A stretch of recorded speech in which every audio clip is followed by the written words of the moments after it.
ఆ నిగూఢమైనటువంటి రహస్యం తెలిసిందనుకోండి, ఉత్తర క్షణంలో మీకు దాని ప్రయోజనం అందేస్తుంది అంతే. ఇది ఇలా ఎందుకు జరుగుతుంది?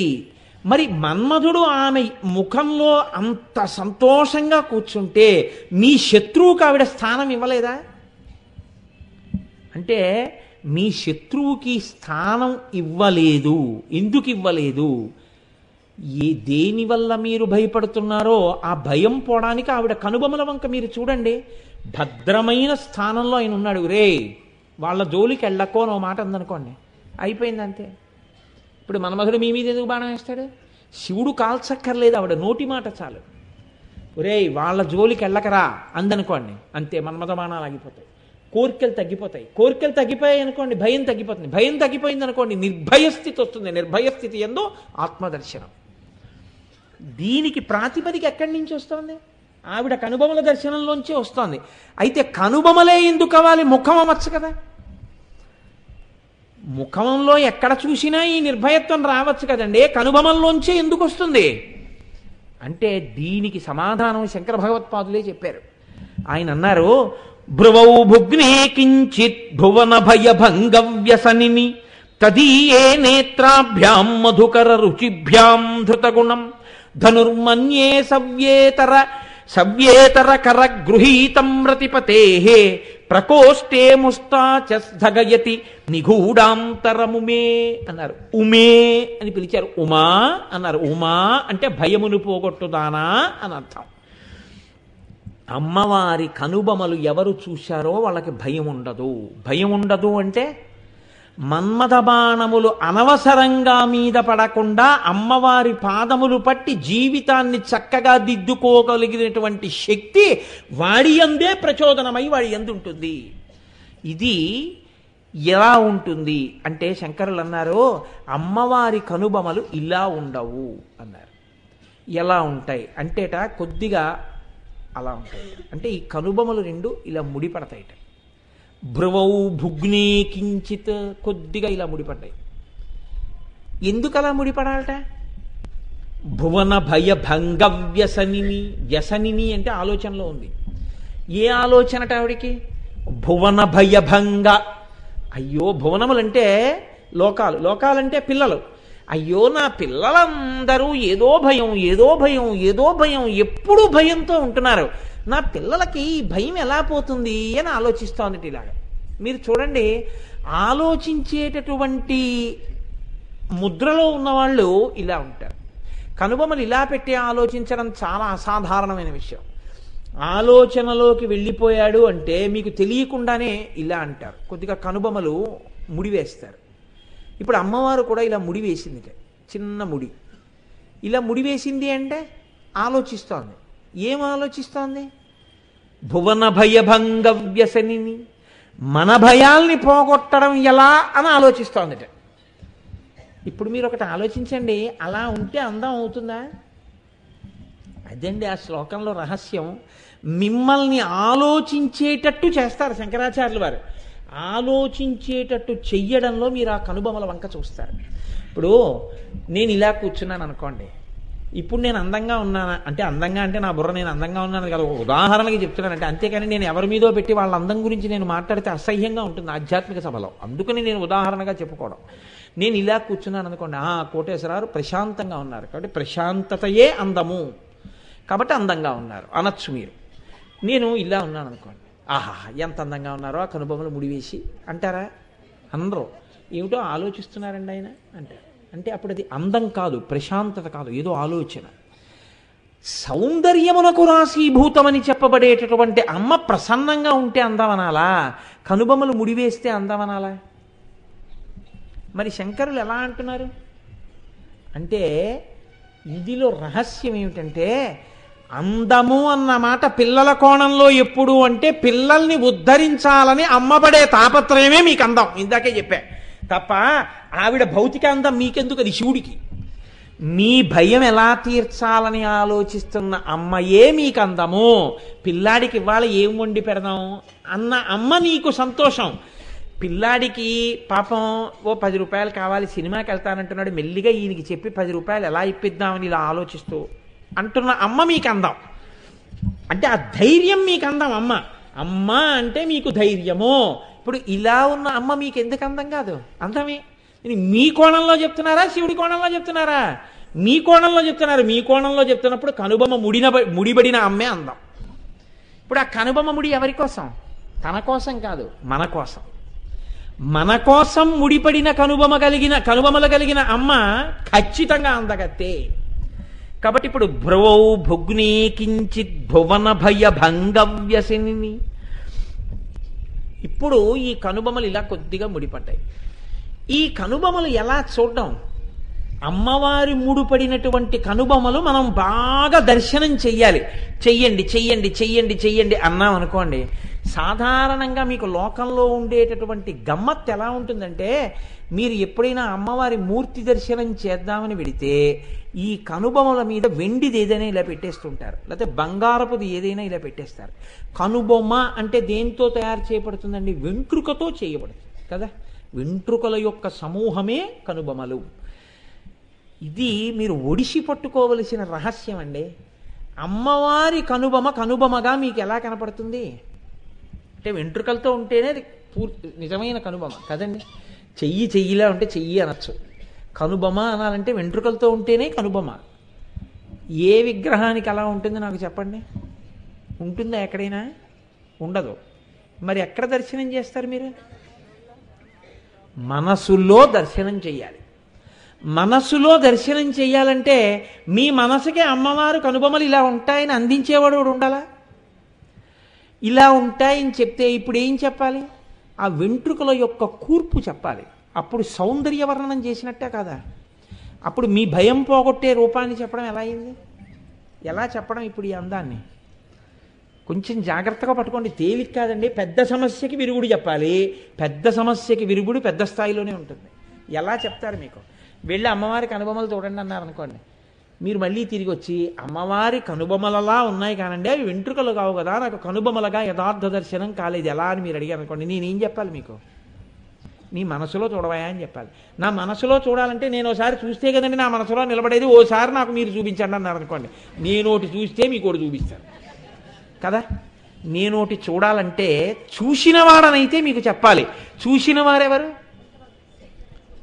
ఎవరు ఈ లోకంలో మహాపురుషుడో ఆయనే చూశాడు అమ్మవారిని.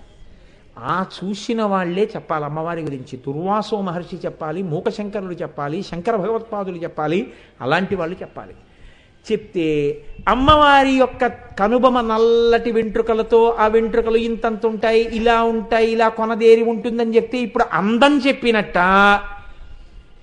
మీ భయం తీర్చే అమ్మ అందం చెప్పినట్ట, బాహ్య అందం చెప్పినట్టు.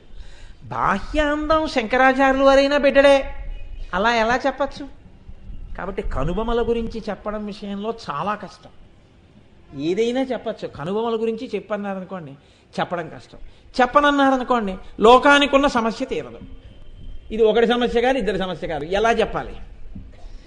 ఈ చెప్పడంలో శంకరుల ప్రజ్ఞ చూడండి. ఆయన అన్నారు భువన భయ భంగవ్యసనిని, ఇలా ముడేసింది. ఇప్పుడు మీరు ఎదురుగుండా ఉన్నటువంటి వ్యక్తి ఎవరైతే మీకు చెప్తున్నారో ఆయనని ఊహ చేశారనుకోండి, అనగా శంకర భగవత్పాదుల్ని ఊహించారు. ఇలా అన్నారనుకోండి, శంకరాచార్యులు వారి కనుబొమల్ని ఊహించడం పెద్ద విషయం ఏం కాదు కదా. నల్లటి కనుబొమల్ని మీరు ఊహించవలసింది దాన్ని అమ్మవారి కనుబొమలలోకి పెట్టి కదిలి ముడిపడడం మీరు చూడాలి. ఈ కదలిక మీ ఎదురుగుండా ఉన్న మూర్తిలో రాదు, మీ మనసులోకి రావాలంతే. ఎందుకని? కనుబొమలు కనపడుతున్నాయి మీకు, అవి రెండు ఇలా కొద్దిగా ముడిపడాలి. ఈ ముడి ఒక్క నాటికి మీకు ఎక్కడ దొరకదు. ఎలా దొరుకుతుంది? ఇక్కడ మీరు చూడాలి. అదే శంకర భగవత్పాదులు మీకు చేస్తున్న మహోపకారం. ఇప్పుడు ఇలా ఉంటే ఏమంటే కోపంగా ఉన్న అమ్మ అవదా? రెండో ప్రశ్న. అదో కారణం కదండి. మరి అప్పుడు క్రోధమూర్తి అయిన అమ్మని చూడడం మాకు భయం కాదా? కనుబొమ్మల దర్శనం చేసేయడం అంటే ఏదో వదనస్మర మాంగళ్యగృహతో రణచిల్లిక, మన్మధుడు అక్కడేమో నివాసం కట్టుకున్నాడు, అందులో మంగళతోరణాలని చెప్పేయడం 2 నిమిషాలండి. 1000 నామాలు ఇవాటికి పూర్తి చేసేయచ్చు. అందులో ఉన్న రహస్యాన్ని గుర్తెరిగే ప్రయత్నం చేస్తే అసలు నిజంగా మీరు చూస్తున్నారా, నామం చెప్తున్నారా, నామం నోటితో చెప్తున్నారా, ప్రయత్నం చేశారా, బయటకు వచ్చేస్తుంది. ఇప్పుడు చెప్పండి, తేలిక కష్టమా చెప్పడం? ఖచ్చితంగా చాలా కష్టం ఇది అంటే కనుబొమల గురించి చెప్పడమే. కాబట్టి ఇప్పుడు భ్రువౌ భుగ్ని కించిత్ భువన భయభంగ వ్యసనిని, కొద్దిగా ఇలా ముడిపడినటువంటి కనుబొమల్ని ఇక్కడ మీరు ఊహించండి. ఏముందండి ఇది ఊహించడానికి? మీ ఎదురుగుండా ఉన్న వాళ్ళ కనుబొమలు ఏ ఉన్నాయో వాటిని ఒకసారి చూసి అవి ఇలా ముడిపడితే ఎలా ఉంటాయో అమ్మవారి ముఖంలోకి ఇక్కడి నుంచి తీసి యాజ్ ఈజ్ వేరీస్ బేసిస్ మీద అక్కడికి ట్రాన్స్ఫర్ చేయండి. చేసి అక్కడ ఇలా ముడిపడింది అని ఊహించండి. ఊహించి ఇప్పుడు ఆ కనుబొమల వంక చూడండి. కానీ చూసేస్తే మీకు ఆవిడ క్రోధమూర్తిగా లేదా, ఇది భయం. అప్పుడు ఏమండి నేను ఆవిడ క్రోధంతో ఉన్న మూర్తిని ఉపాసన చేసినటువంటి ఇబ్బందులు నాకు వచ్చేవా? వెంటనే శంకరాచార్యుల వారు మీకు ఒక అభయం ఇస్తున్నారు.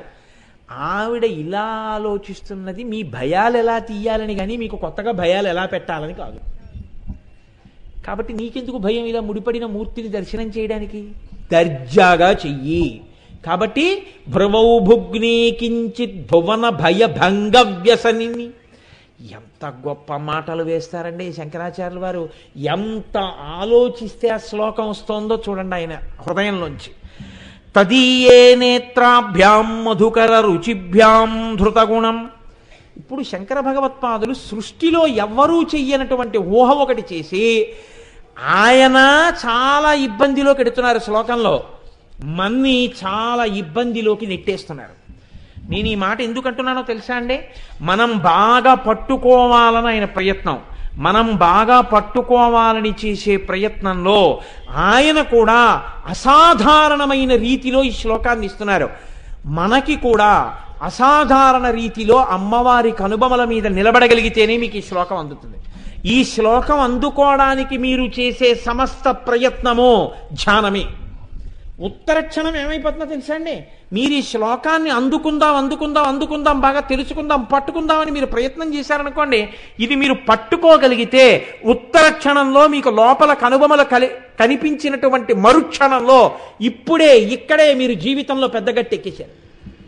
ఎలా అంటే లోకంలో కవులందరూ అన్నారు ఏ కనుబొమకి ఆ కనుబొమని ధనస్సుతో పోల్చారు. కాబట్టి గొడవ లేదు వాళ్ళకి. అంటే చాపము అంటారు. ఉదాహరణకి ఈ కనుబొమ ఉందనుకోండి, అదొక విల్లు, అది ఒక ధనస్సు, ఇప్పుడు ఇబ్బంది లేదు. ఇది ఒక విల్లు, ఇబ్బంది లేదు. రెండు విల్లులు అన్నారు. రెండు ధనస్సుల్లా ఉంటాయి అని పోల్చారు, రెండు తీగలలా ఉంటాయి అని పోల్చారు. కాబట్టి మిగిలిన కవులకు ఇబ్బంది లేదు. శంకరాచార్యులు వారు ఏమన్నారంటే ధనుర్మన్యే అన్నారు. నేను ఒక్క ధనస్సులా భావిస్తున్నాను, మన్యే అంటే ఊహించుచున్నాను. ఇప్పుడు మీరు కూడా ఊహించండి ఎక్కడొస్తోంది సమస్య. ఇప్పుడు రెండు కనుబొమలు కలిపి ఒక్క ధనస్సుగా మీరు ఊహ చెయ్యాలి. రెండు కనుబొమలు కలిపి ఒక్క ధనస్సుగా ఊహించడానికి మీకేమిటి బెంగ? ఇప్పుడు ఇలా అలాగే కదండి ఉంటుంది ధనస్సు. ఇలా ఉండి మధ్యలో ఇలా ఉండి ఇలా ఉంటుంది, అలా సరిపోయింది కదా. ఇలా ఉండి మధ్యలో ఇలా ఉండి ఇలా ఉంది. ఏమిటి భయం మీకు? రెండు కనుబొమలు కలిపి ఒక ధనస్సు అయింది కదా. మరి అలా ఊహించడానికి ఏమైనా ఇబ్బందా? ఊహించగలరా? ఏమైనా ఇబ్బంది ఉందా? ఏమైనా ఉందా అమ్మా? గోపి గారు ఎక్కడున్నారు సభలో? ఇలా రండి గోపి గారు, లేచి రండి ఇలా ఒకసారి. ఎవడు వద్దంటాడో వాడే దొరుకుతాడు నాకు. ఇలా రండి, ఇలా రండి, ఎదురికి రండి. ఇప్పుడు ఇది ధనస్సు అనుకోండి, చెప్తున్నాను, ఇది ధనస్సు అనుకోండి స్వామి. ఇది ధనస్సు అయితే ధనస్సు పూర్తిగా ఉంటుంది కదా. మధ్యలో ఎక్కడ ధనస్సు లేకుండా ఉండడం అన్నది ఉండదు కదా. ఓ ముక్క లేకుండా ఉంటుందా? ఉండదు కదా. ఇప్పుడు అమ్మవారి యొక్క కనుబొమలు రెండూ కలిపి ధనస్సుగా చూడడంలో ఇబ్బంది ఎక్కడుంది? చూసారా, నేనేం సామాన్యుణ్ణి పిలవను, మహామేధావిని పిలిచాను. ఇప్పుడు ఈ రెండు కనుబొమలను ధనస్సుగా ఊహించడంలో వెళ్ళిపోతున్నారే. సరే, ఇప్పుడు ఈ రెండు కనుబొమలను కలిపి ధనస్సుగా ఊహించడంలో ఇబ్బంది ఎక్కడుంది అంటే, ఈ రెండు కనుబొమలు కలిసి లేవు, మధ్యలో విడిపోయింది, బొట్టు పెట్టుకునే స్థానం ఉంది కదండి. కాబట్టి అది ఒక ధనస్సు ఎలా అవుతుంది? అవదు. ఒక ధనస్సు కానప్పుడు అది మధ్యలో కానీ ఎడు ఉండిపోయింది అనుకోండి, ధనస్సు ముక్క లేదు మధ్యలో, అప్పుడు ఆ ధనస్సు ఎందుకైనా పనికొస్తుందా? అది భంగమైపోయిన ధనస్సు, శివధనుర్భంగంలాగా. అలా పోల్చచ్చా? విరిగిపోయిన ధనస్సుతో, మధ్యలో ఊడిపోయిన ధనస్సుతో అమ్మవారి కనుబొమల్ని పోల్చచ్చా? శంకర భగవత్పాదులంతటి మహాప్రజ్ఞాశాలి ఎలా వేశారు ఈ మాట? అమ్మా ధనుర్మన్యే, రెండు కలిపి ఒక ధనస్సు అని ఎలా అన్నారు శంకరాచార్యులు వారు? అంటే శంకరాచార్యులు వారు తప్పు చేశారని నేను అంటున్నాను అనుకోకండి, నేను అంతటి పాపిష్టివాణ్ణి కాను. ఆ కోణంలో మిమ్మల్ని తీసుకెళ్లే ప్రయత్నం చేస్తున్నాను నేను. ఇప్పుడు ధనుర్మన్యే అయితే సాధారణంగా ఏమంటామంటే, అంత అల్లరి ఎందుకంటే దానికి రెండు కనుబొమలు కలిసిపోయి ఉన్నాయి, వెంట్రుకలు ఇక్కడ కూడా పెరిగాయి, ఒక ధనస్సు అయిపోయిందిగా. కానీ సాముద్రిక శాస్త్రంలో ఆడదానికి రెండు కనుబొమల మధ్యలో వెంట్రుకలు పెరిగిపోయి ఉంటే ఆమెను ఉత్తమ జాతి స్త్రీగా పరిగణింపరు సాముద్రికంలో. అంతవరకే, నేను నడువుడి గురించి మాట్లాడటం లేదు, సాముద్రిక లక్షణంలో చెప్తున్నాను. అప్పుడు అమ్మవారు మహాపతివ్రత, గొప్ప సాముద్రిక లక్షణములు కలిగినటువంటి తల్లి. ఇప్పుడు అక్కడ వెంట్రుకలు పెరిగి ఉన్నాయి అన్నారనుకోండి, అప్పుడు మీరు ఆవిడ్ని అపచారం చేసినట్టు అవుతుంది. కాబట్టి కలిసి ఉంది, రెండు కనుబొమలు కలిసి ఉన్నాయి అని మీరు చెప్పకూడదు. చెప్పకపోతే రెండు కనుబొమలు విడివడే ఉన్నాయి అని మీరు చెప్పాలి. రెండు కనుబొమలు విడివడే ఉన్నాయి అని మీరంటే ఎలా రెండు కనుబొమలు కలిసి ఒక ధనస్సు అవుతాయి? ఒక సమస్య అండి, అలా పక్కన పెట్టి ఉంచండి. ఒక సమస్య. ఇప్పుడు సమస్య ఎక్కడుందో భయం అక్కడుంది. ఎలా ఇది పూర్తవుతుంది అని భయం పోగొట్టడానికి కొత్త భయాన్ని సృష్టించారు శంకరాచార్యులు వారు. రెండు, ధనస్సుకి పూర్తి ఎప్పుడవుతుంది? వింటినారి కూడా ఉంటేనే. వింటినారి లేని ధనస్సు అండి, అప్పుడు అది ఎందుకు పనికొస్తుంది? దూడల్ని గాయడానికి కర్రగా పనికొస్తుంది, బాణం వేయడానికి ధనస్సు అవదు. ధనుర్మన్యే, అది ధనస్సు అంటే దానికి వింటినారి ఉండాలి.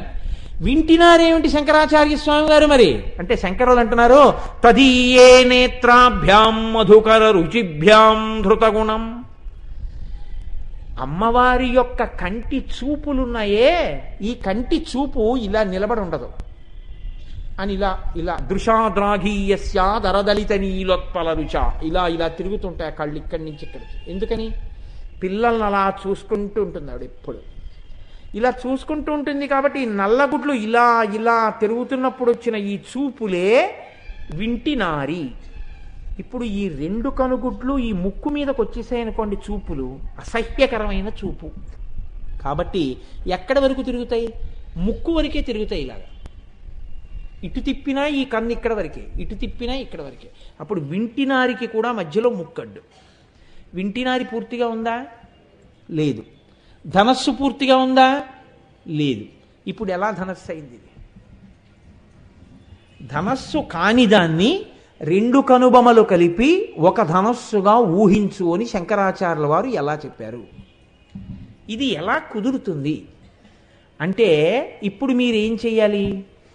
ఓ పుస్తకం, ఆ సౌందర్యలహరి పుస్తకాన్ని పక్కన పెట్టి అమ్మవారి మూర్తి ఒకటి ఇక్కడ పెట్టుకుని ఈ కనుబొమల వంక బాగా చూసి, ఈ శ్లోకం వంక బాగా చూసి, ఇక్కడ చెయ్యెట్టి అక్కడ ఇలా బొట్టు మీద చెయ్యి పెట్టి ఇలా ఎలా ఉంటుంది? ఇక్కడ మధ్యలో ఖాళీ, చూపులకి గుడ్డి ఇక్కడ వరకే తిరుగుతుంది. కాబట్టి ఆ శ్లోకాన్ని మీరు లోపల అన్వయం చెయ్యాలంటే, నేను మీకు నిజం చెప్తున్నానంటే, మీరు బాగా అనుభవించాలంటే అద్దం ఒకటి పెట్టుకుని మీ కళ్ళు కూడా మీరు తిప్పుకోవాలి. ఎందుకని? తదీయే నేత్రాభ్యాం మధుకర రుచిభ్యాం ధృతగుణం. ఇక్కడి వరకు వెడితే ఈ కన్ను ఇక్కడ వరకే వస్తుంది, దాటి చూపు వెళ్ళదు. ఇటు తిరిగితే ఈ కన్ను ఇక్కడ వరకే వస్తుంది. పోనీ దృశాద్రాఘీయస్య అన్న ఇలా వస్తున్నప్పుడు రెండు కళ్ళు కలిపి మధ్యలోకి చూడాలి తప్ప ఈ చూపు ఇక్కడ దాటదు, ఈ చూపు ఇక్కడ దాటదు, మధ్యలో ముక్కడ్డుంది. వింటినారి ఎలా ఉంటుంది? వింటినారి లేదు. మరి ఇది ధనస్సుగా చూద్దామంటే మధ్యలో ఖాళీ, వింటినారి చూద్దామంటే మధ్యలో ఖాళీ. ఇప్పుడు తెగిపోయిన వింటినారి, పూర్తిగా లేని ధనస్సు కదండి అది, రెండు కనుబొమలు కలిపితే. అప్పుడు ధనుర్మన్యే అని మీరు ఎలా అంటారు? అపచారమా కాదా అమ్మవారి పట్ల? రెండు ధనస్సులు అన్నారనుకోండి, గొడవ ఉంటుందా? లేదు. ఎందుకని? ఈ కన్ను ఇక్కడ వరకు ఉంటుంది, ఈ కన్ను ఇక్కడ వరకు ఉంటుంది. పై కనుబొమ్మకి ధనస్సు, ఇక్కడ వరకు వింటినారి. ఇదొక ధనస్సు, ఇదొక వింటినారి. రెండు ధనస్సులు అంటే ఇబ్బంది లేదు. రెండు ధనస్సులు కాదు, ఒక్క ధనస్సు అనడం వల్ల వచ్చింది ఇబ్బంది అంతా. మరి ఎలా దీనికి పరిష్కారం అంటే శంకరాచార్యులు వారు అన్నారు, నీ చెప్తాను నీకు ఎందుకంత కంగారు అన్నారు. చూడు నేను చెప్తాను, మూడో పాదంలోకి వెళ్ళు, అక్కడ కదా నేను ధనస్సు అన్నాను, ధనుర్మన్యే. ఇప్పుడు సవ్యేతరకర గృహీతం రతిపతే, అక్కడ మన్మధుడు పట్టుకున్నాడయా అన్నారు. ప్రకోష్ఠే ముష్టాచగయతి నిగూఢంతరముమే, మన్మధుడు పట్టుకుంటే ఏ చేత్తో పట్టుకున్నాడు, ఏ చేత్తో పట్టుకుంటే మీకేమిటండి సమస్య అని అడగచ్చు. ఇక్కడ మళ్ళీ ఇంకో ఇబ్బంది, సవ్యేతరకరం, సవ్యము కాని చేత్తో పట్టుకున్నాడు. అంటే సవ్యం అంటే కుడా ఎడమా ఏమ్మా?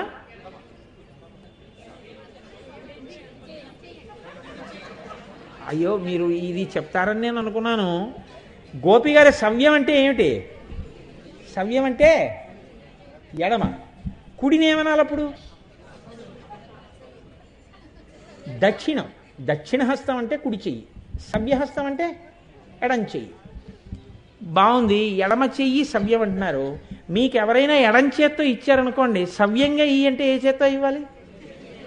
అప్పుడు మరి సవ్యం కుడి కాదా? అవునా కాదా చెప్పండి, అవునా? అప్పుడు కుడే ఎడమ సవ్యం అంటే మీరు కుడి అన్నారనుకోండి ఎడమ అవుతుంది సవ్యేతరం, ఎడమన్నారనుకోండి సవ్యేతరం సవ్యం గాంధీ కుడి అవుతుంది. ఇప్పుడు ఎడం చేత్తో పట్టుకున్నాడా కుడి చేత్తో పట్టుకున్నాడా? చెప్పారా శంకరాచార్యులు వారు? ఇప్పుడు వామం అన్నారనుకోండి, వామహస్తం అన్నారనుకోండి, ఎడమ చెయ్యి చెప్పేయచ్చు. సవ్యేతర అన్నారు, సవ్యము కానిదన్నారు. సవ్యము అంటే సంస్కృతంలో కుడి ఎడమ కూడా. ప్రదక్షిణానికి వెళ్ళి సవ్య ప్రదక్షిణం చేయండి అన్నారు అనుకోండి, ఎడం పక్క పెడతారు. సవ్యహస్తంతో ఇలా అన్నారనుకోండి, కుడి చేత్తో అక్కడ పెట్టాలి. ఎరా సవ్యంగా ఉండడం రాదా అన్నారనుకోండి, సరిగ్గా ఉండడం రా. సరిగ్గా ఉండడం అంటే కుడి పక్క, కుడి. ఇప్పుడు సవ్యేతరకర గృహీతం రతిపతే, రతిపతే అంటే రతీదేవి యొక్క భర్త అయిన మన్మధుడు. ఇది మన్మధుడు పట్టుకున్నాడు. ఎందుకని? మన్మధుడే ఎందుకు పట్టుకోవాలి ఈ ధనస్సు?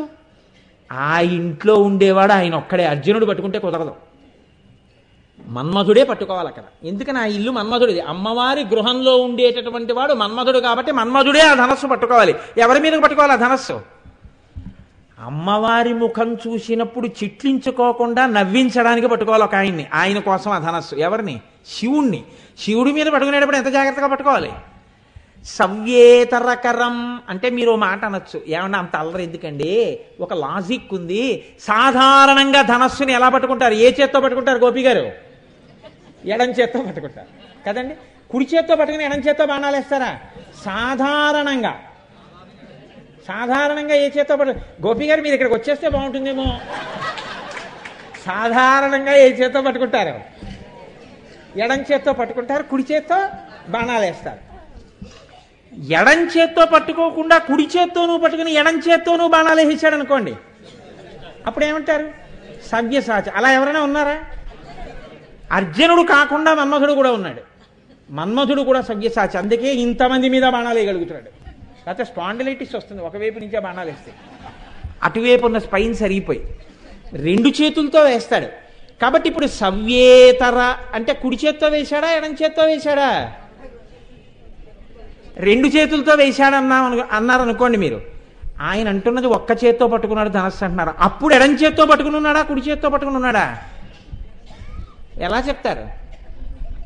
సవ్యేతరకరం అంటే ఇప్పుడు కుడిది కానిది ఎడమా, ఎడమ కానిది కూడా ఏ చేత్తో పట్టుకున్నాడు అంటే, మీరిప్పుడు కళ్ళు మూసుకుని ధ్యానం చెయ్యాలి. ధ్యానం చేస్తే మీకు కనపడుతుంది. ఇప్పుడు చాలా జాగ్రత్తగా పట్టుకునే ప్రయత్నం చేయండి సుమా. ఇది మాత్రం నేను రెండో మాట చెప్పను, ఒక్క మాటే చెప్తాను. ఈ ఒక మాట చెప్పినప్పుడు పట్టుకున్నారో అంతే, మీకు 100కి 150 వస్తాయి. నేను చెప్పినప్పుడు ఒక్కమారు చెప్పినప్పుడు మీరు పట్టుకోలేకపోయారో అంతే, ఇక నేను చెప్పను. నన్ను మళ్ళీ ఇలాగా అండి అలాగా అండి అని ఇక అడగవద్దు. బాగా పట్టుకునే ప్రయత్నం చెయ్యండి. నేను మీకు అర్థమైపోయేటట్టుగా చెప్పేటటువంటి ప్రయత్నం చేస్తాను. గోపి గారు ఒక్కసారి ఇలా రండి, ఒక్కసారి రండి. గోపి గారు రండి, గోపి గారు రండి. నాకు గోపి గారు అంటే పరమ సంతోషం. ఇలా రండి, ఇలా రండి చక్కగా ఇక్కడ మీరు ఈ స్టేజ్ ఎక్కండి ఒక్కసారి రండి పైకి ఎక్కండి గోపి గారు ఏం పైన లేదు ఇలా రండి వీళ్ళందరికీ అర్థం అవడానికి ప్రయత్నం అందుకని మీకోసం కాదు ఇక్కడ నిలబడండి మీరు మన్మధుల్లాగా నిలబడండి ఒక్కసారి లేచి నిలబడండి చెప్తాను ఇప్పుడు మీరు జాగ్రత్తగా చూడండి మీరు కొంచెం అర్థం చేసుకోవడానికి బాగా తెలియడం కోసం నేను చెప్తున్నాను అమ్మవారి కనుబొమలు ఇలా ఉన్నాయి అనుకోండి నిలువుగా ఇప్పుడు గోపి గారికి ఎటువైపు ఉన్నాయి అవి రెండు గోపి గారికి ఎటున్నాయి గోపి గారికి ఎటున్నాయి కుడివైపుకు ఉన్నాయి మీరు ఎట్నుంచి చూస్తున్నారు ఆయనకి ఎడమవైపు నుంచి మీరు చూస్తున్నారు ఆయనకి కుడి చేతి వైపు అమ్మవారి ధనస్సు ఉంది నేను ఈ మాట ఎందుకు ఇంత ఖచ్చితంగా చెప్తున్నానో తెలుసా అండి అట్నుంచి చూసే వాళ్ళకి ఇట్నుంచి చూసేది వేరవుతుంది అటున్న వాళ్ళందరూ ఇటున్నట్టుగా భావన చేసి చూడాలి అందుకు చెప్తున్నాను ఈ మాట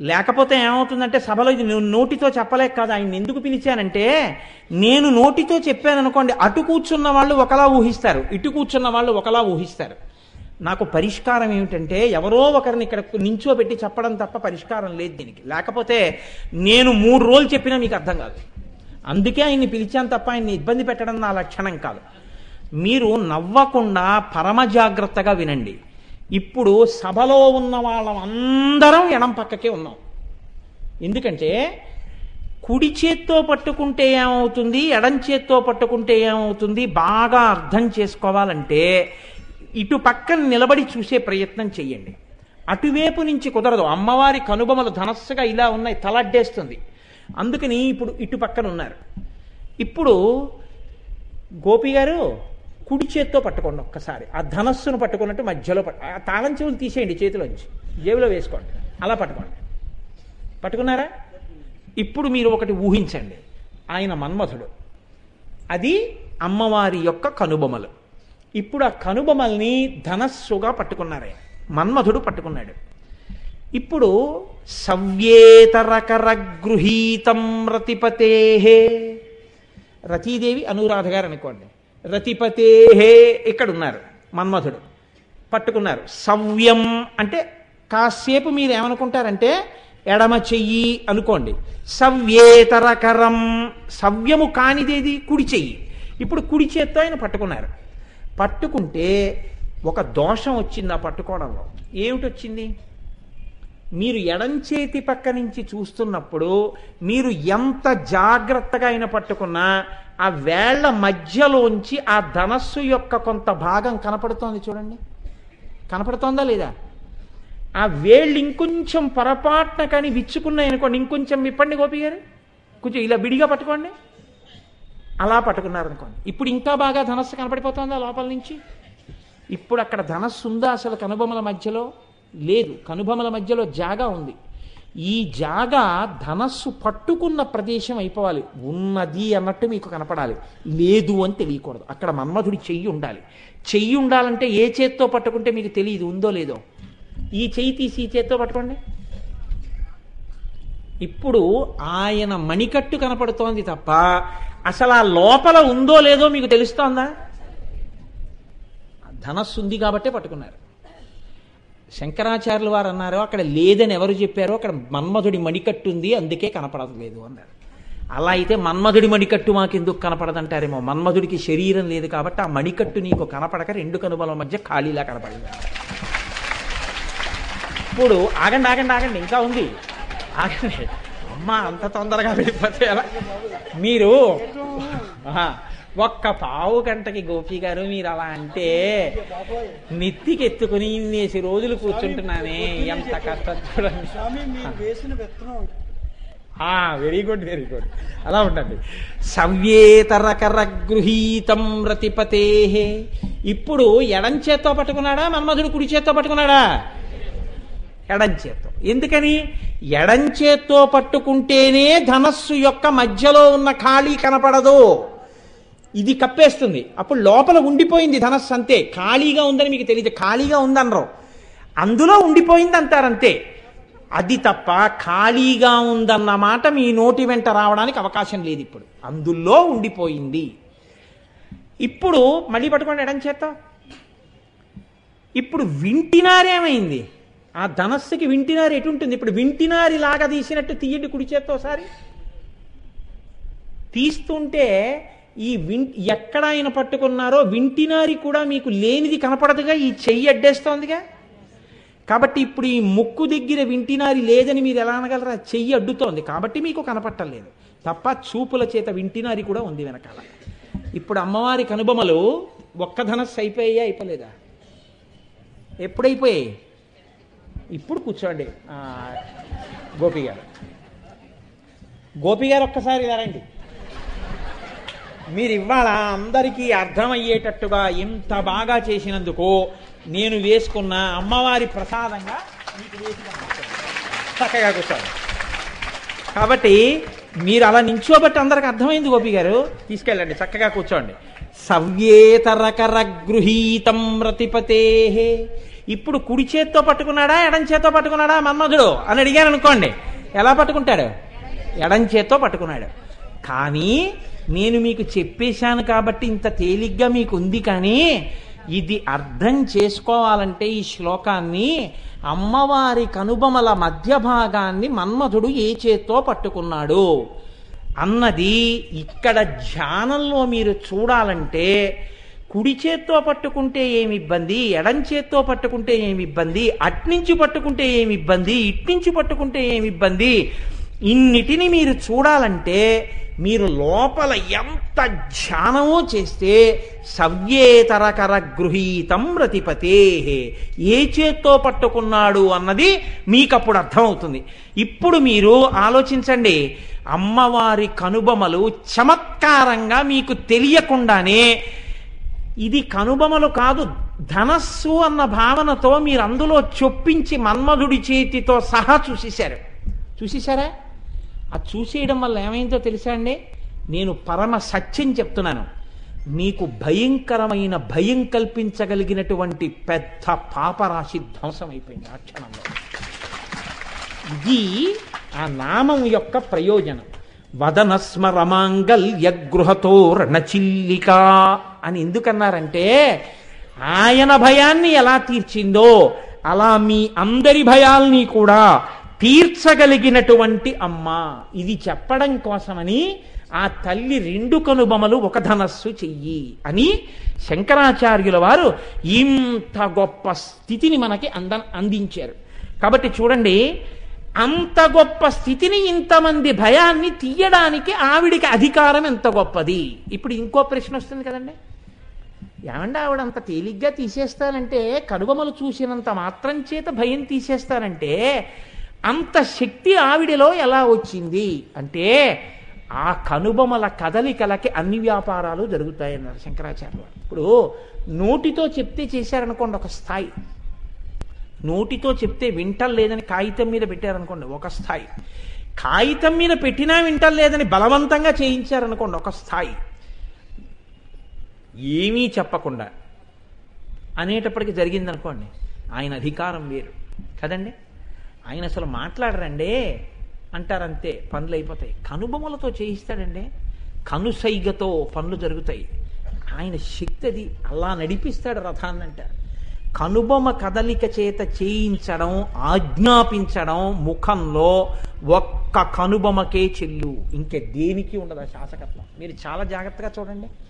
నేను నా పెదవితో మిమ్మల్ని కూర్చోమ్మని కానీ ఏమిటి సంగతి అని కానీ నా పెదవితో కానీ ముక్కుతో కానీ కంటితో కానీ నేను అనలేను. ఏమిటి ఆ పిచ్చి పిచ్చి వేషాలు అనవలసి వచ్చింది అనుకోండి, సభలో ఇలా చూసి అన్నాను అనుకోండి సత్యవాణి గారిని, అంటే ఏమిటి ఆ పిచ్చి పిచ్చి వేషాలు అంటే, అమ్మ మీరేం చేశారని కాదు సుమా, అమ్మ మీరైతే ఏమిటంటే నా కూతురు లాంటి వారు స్వతంత్రంగా అనొచ్చు అందుకని అన్నాను అనుకోండి, ఏమిటది వెంటనే ఏదో పొరపాటు జరుగుతోందనమాట అని ఆవిడ అప్పటిదాకా ఏ సెల్తోనో ఆడుకుంటున్న ఆవిడ జాగ్రత్తగా సెల్ పక్కన పెట్టేసి బుద్ధిగా కూర్చుంటాను. అంటే ఇప్పుడు నేను ముఖంలో దేనితో అలా కదిపితే శాసించగలిగాను అవతల వారిని, కనుబొమ్మతో చేయగలిగాను. ఇది ఒక్క కనుబొమ్మ యొక్క కదలిక చేత నియంత్రించగలను నేను, అవతల వారి యొక్క నడువడిని శాసించగలను. ఎంత స్థాయిలో శాసించగలను? నా యందు వినయం ఉంటే అవతల వారు నా కనుబొమ కదలిక వింటారు. నేను అన్నాను అనుకోండి, ఆవిడ సెల్ ఇలా చూపించి అందనుకోండి, అప్పుడు నా బతుకేమైనట్టు? మీరు ఆలోచించండి. నేను ఇది పట్టుకుంటే నీకేమైనట్టు అని అడిగింది అనుకోండి, అప్పుడు నేనేమైనట్టు? ఆ కనుబొమ కదలికకి నేను పాడైపోయినట్టు కదండి. అంటే నా చేత శాసింపబలవలసినటువంటి వ్యక్తి కాని వారిని నిష్కారణంగా శాసించాను, నా మర్యాద భంగమైంది. అంటే ఎవరి మీద పడితే వారి మీద కనుబొమ్మలు ఎత్తడం కుదరదు. ఎవరు నువ్వు కనుబొమ్మ ఎత్తితే వారు వింటారో వారి మీదే కనుబొమ్మలు ఎత్తాలి, అంతేగాని అందరి మీద కనుబొమ్మలు ఎత్తితే నీ మర్యాద పోతుంది, వాళ్ళు ఎత్తితే కదండి.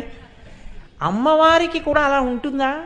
అయ్య బాబోయ్, కనుబొమ్మలంటే ఎంత దూరం వెళ్ళారండి. అందుకని వదన స్మరమాంగల్య గృహతో రణచిల్లిక, ఆ కనుబొమ్మతో ఎంత దూరం వెడుతున్నారో చూడండి. వశిన్యాది దేవతలు ఎంత దూరం వెడుతున్నారో, వ్యాసుడు ఎంత దూరం వెడుతున్నారో చూడండి. శంకరాచార్యులు వారు, శంకరులు అన్నారు, ఆవిడ ఇలా అంటే ఏమవుతుందో నీకు చెప్తాను వినన్నారు. జగత్సూతే ధాతా హరిరవతి రుద్రక్షపయతే తిరస్కుర్వన్నే తత్స్వమపి వపురీశ స్థిరయతి సదా పూర్వః సర్వం తదితమనుగృహ్ణాతి చ శివః తవాజ్ఞామాలం జక్షణచలితయోర్భ్రూలతికయోః. భ్రూలతికయోః, తీగలా ఉన్నటువంటి ఆవిడ కనుబమనిట ఆవిడ ఇలా కదుపుతుందిట. అనేటప్పటికీ బ్రహ్మగారు సృష్టి చేస్తాట. సృష్టి చేసి అక్కడ పెట్టగానే ఆవిడ ఇలా చూసి అంటుందట. శ్రీ మహావిష్ణువు వాటిని అన్నింటిని పరిపాలిస్తాట. ఆవిడ రుద్రుడి వంక చూసి అంటుందట. బ్రహ్మగారిని విష్ణువుని సృష్టిని కలిపి రుద్రుడు తనలోకి తీసుకుంటాట. ఇప్పుడు ఆవిడ బ్రహ్మగారిని విష్ణువుని రుద్రుణ్ణి కలిపి ఇలా అని అంటుందట. అంటే మహేశ్వరుడు ఈ మూడింటిని తనలోకి తీసేసుకుని తాను నాలుగింటితో కలిసి సదాశివుల్లో ఐక్యమైపోతాట. ఈ సదాశివుడు లోపల పెట్టుకుని అమ్మవారి పక్కకు వచ్చి కూర్చుంటాడు. ఇప్పుడు ఏమైపోయాయి లోకాలన్నీ? మొత్తం పరిపాలన చేసేటటువంటి ముగ్గురు మూర్తులతో సహా అంతా మహాప్రళయం అయిపోయి ఆవిడ పక్కన సదాశివుల్లో చేరిపోయింది. ఆవిడ కొన్నాళ్ళు పోయాక అంటుంది, ఇలా చూసి అంటుంది, ఆయన మళ్ళీ మహేశ్వరుణ్ణి వదులుతాట. ఆవిడ ఆయన వంక చూసి అంటుంది, ఆయన బ్రహ్మగారిని వదులుతాట. ఆయన మళ్ళీ సృష్టి చేస్తాడు. ఆవిడ ఇలా అంటుంది, విష్ణు వస్తారు పరిపాలన చేస్తారు. ఆవిడ అంటే సృష్టి స్థితి లయము అనుగ్రహము తిరోధానము అయిపోతుంటాయి. 5 కృత్యములు తన కనుబొమలతో చేస్తుంది. బ్రహ్మాండములను కలిపేస్తుంది, బ్రహ్మాండములను సృష్టిస్తుంది. ఇంత శక్తున్న కనుబొమలు నీ భయాన్ని తీలేవని నువ్వు ఎందుకు అనుకుంటున్నావు? కాబట్టి వదనస్మరమాంగల్య గృహతో రణచిల్లిక. శివుడి పట్ల అపచారం చేసిన మన్మధుడికే భద్రగృహం అయితే నీకెందుకు కావు? నువ్వే తప్పు చేశావని అవుతావు. నువ్వు నమస్కారం చేస్తే వాళ్ళిద్దరూ సంతోషిస్తారు. నీ భయం పోయిందయా అన్నారు. మూకశంకరులు అన్నారు మూక పంచశతిలో, మోస్త ప్రభాపటల విద్రుమముద్రితీతే భ్రువల్లి వీచి సుభగే ముఖకాంతి సింధౌ కామాక్షి వారి భరపూరణ లంబమాన కాలాంబువాహ సరణిం లభతే కటాక్ష అన్నారు. మూకశంకరులు చెప్పినప్పుడు బాగా జ్ఞాపకం పెట్టుకోండి. శంకర భగవత్పాదులు చెప్పినా మూకశంకరులు చెప్పినా శ్లోకాన్ని మీరు పట్టుకోగలిగితే లలితా సహస్రనామంలో నామం బాగా అర్థమైనా అక్కడితో ఆ నామంతో మీ జీవితం తరించిపోతున్నట్టే. 1000 నామాలు అర్థమైతే ఇంకా ఏ స్థితిని పొందుతారండి జీవితంలో? ఎంత గొప్ప స్థితి. అందుకే ఇవి అర్థమైతే ఎక్కడ నడుస్తుంది? మీరు చదువుతూ ఒక్కసారి వదనస్మరమాంగల్య గృహతో రణచిల్లిక అన్నారనుకోండి, అనగానే అమ్మవారి కనుమలు భ్రోభుగ్నే కించిత్ భువన భయ భంగవ్యసనిని తదీయే నేత్రాభ్యాం మధుకర రుచిభ్యాం ధృతగుణం ధనుర్మన్యే సవ్యేతరకర గృహీతం రతిపతే ప్రకోష్ఠే ముస్తాచగయతి నిగూఢ అంతరముమే అని శంకరుల శ్లోకం గుర్తొచ్చింది అనుకోండి. అమ్మవారి కనుబొమలు ఎడంచేత్తో పట్టుకోవడం, కుడి చేత్తో పట్టుకుంటే వేళ్ళు, ఆయన ప్రజ్ఞ, కనుబొమలు, వాటి గొప్పతనం, అవి కదిలితే ఏం చేస్తాయి జ్ఞాపకం వస్తుంది అనుకోండి. తర్వాత నామని చెప్పండి చూస్తాను. గుర్తుండదు. అదే నామం వదనస్మరమంగల్యగృహతోరణచిల్లిక, వదనస్మరమంగల్యగృహతోరణచిల్లిక అంటుంటారు. భార్య వచ్చి ఏమిటండి అది, వక్త్ర లక్ష్మీ పరీవాహ చలన్మీ నాభలోచన అంటుంది. అంటే అబ్బబ్బబ్బబ్బా నా ఆనందం బాడు చేసేసావే, నాకు రాక కాదే అంటారు. అంటే లలితా సహస్రము యొక్క గొప్పతనం ఏమిటంటే ఏ నామం దగ్గర రెండో నామం గుర్తురాక రమించారో అక్కడే మీరు అనుగ్రహాన్ని పొందేశారు. అలా పొందడానికి అనువైన రీతిలో లలితా సహస్రం ఉంటుంది.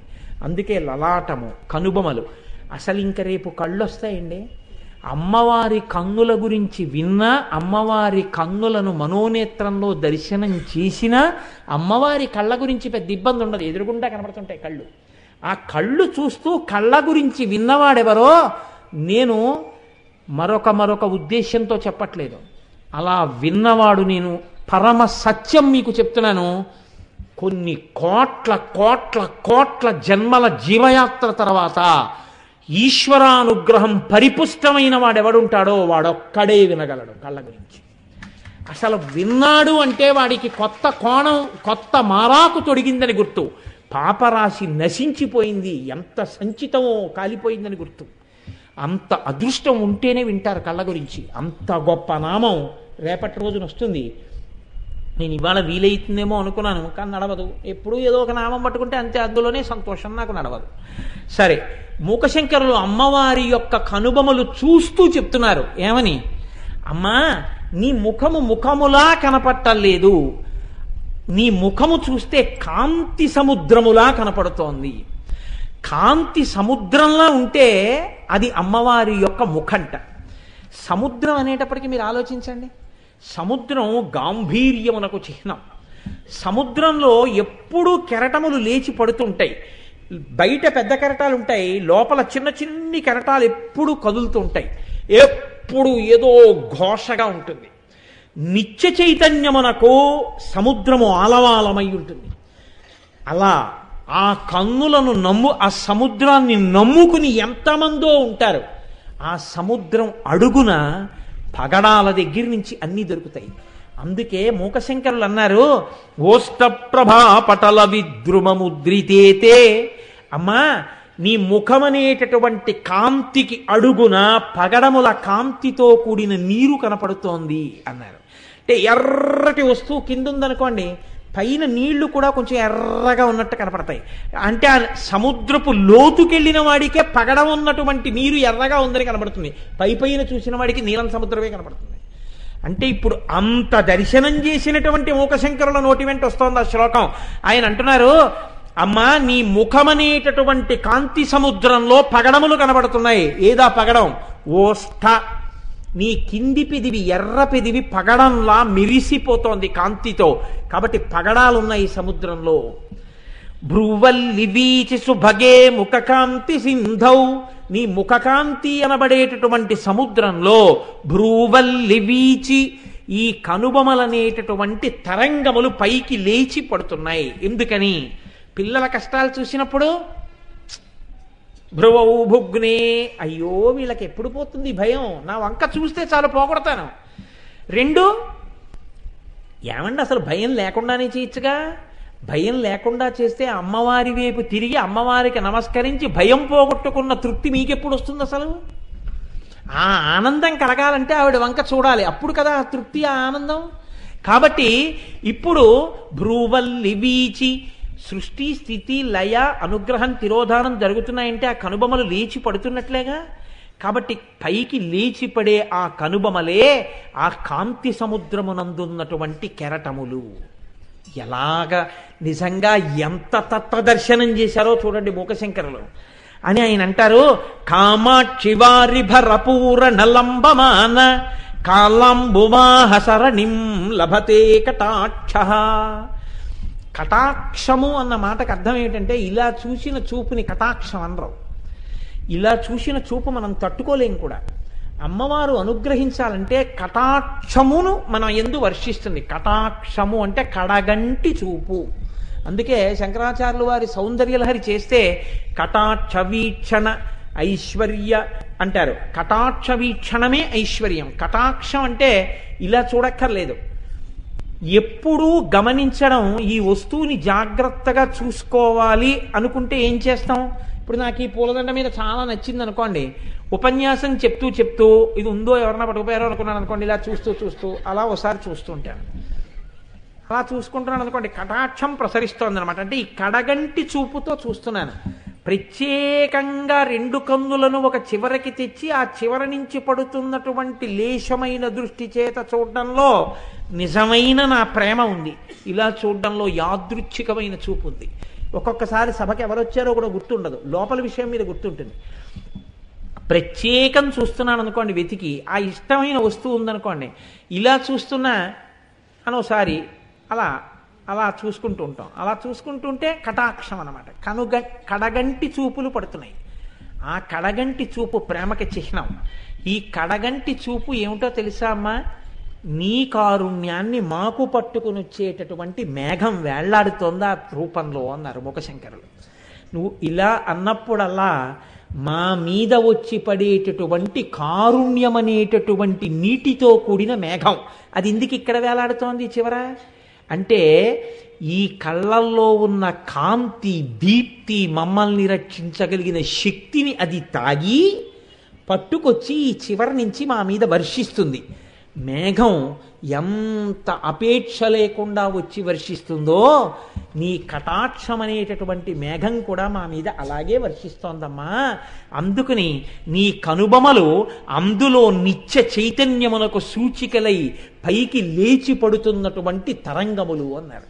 ఒక్కొక్క మహానుభావుడు ఒక్కొక్కలా దర్శనం చేసి తరించిపోయారు. కాబట్టి ఏ కోణంలో చూసినా అమ్మవారి యొక్క కనుబొమల దర్శనం మీ భయమును పోగొట్టగలిగినటువంటి శక్తి కేంద్రములు. కాబట్టి భువన భయ భంగవ్యసనిని అటువంటి తల్లి కనుబొమలను మనస్సునందు దర్శనము చేసి చరితార్థులమయ్యేటటువంటి అనుగ్రహాన్ని నిర్హేతుక కృపగా ఆ తల్లి మన యందు వర్షించుగాక అని తల్లి పాదములు పట్టి నమస్కరిస్తూ, మళ్ళీ రేపు రోజు సాయంకాలం అందున అద్భుతమైన నామం వక్త్రలక్ష్మీ పరీవాహ చలన్మీ నాభలోచన